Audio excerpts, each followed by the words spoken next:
basomera mu ggwanga erya Iran no nabo babonye bonyine ensi eno. Abiri ndowooza mu 5 June last year. Era bajibwa ne batuusibwa mu ggwanga erya Uganda kati bayinza okuba badde bakaddayo okusoma. Ate okola kine ruddamu. Kakati okusinziira ku reports ze twafunye bannaffe abakulu kuva ku embassy babatuukirira ng'olutalo terunnagwawo ne babategeeza nti nno ebintu nno byandikola ki byandyonooneka era ne bakola booking zaabwe basobole okuba nga badda obwabwe.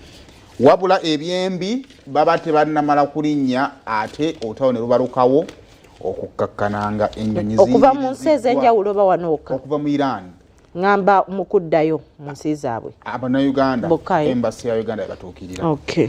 Kaakati oluvannyuma lw'okubeera ng'obwengulwa bwali buggaliddwa era embassy yazzeemu n'ebatuukirira era bwe nebaweereza bbaasi.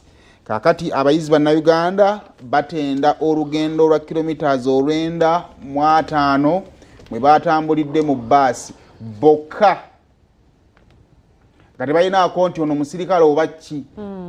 Wabula okusinziira ku bakulu kw'embassy babategeeza batambule n'ebitambulizo byonna ebiboogerako.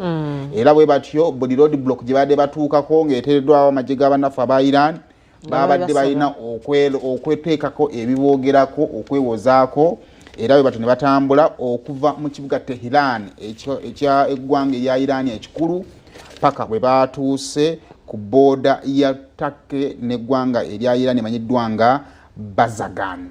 Kasitoma banga bali safe. Kati bwe batyo ne basobola okubeera nga ate batuusaawo.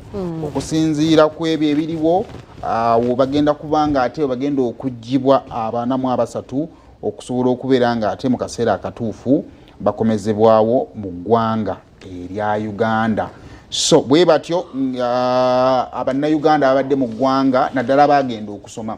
Babategeezaako nti eggwanga lya Iran lyali lyawasa Uganda sponsorship eri abaana Bannayuganda okusobola okuba nga bagenda okusoma. Naye maama diguli eno bwe banaagimalirako bajja kuginyumizaako n'abaana n'abazzukulu. Naye kale kakati olunaku Bakabulindi yanoonyezzaako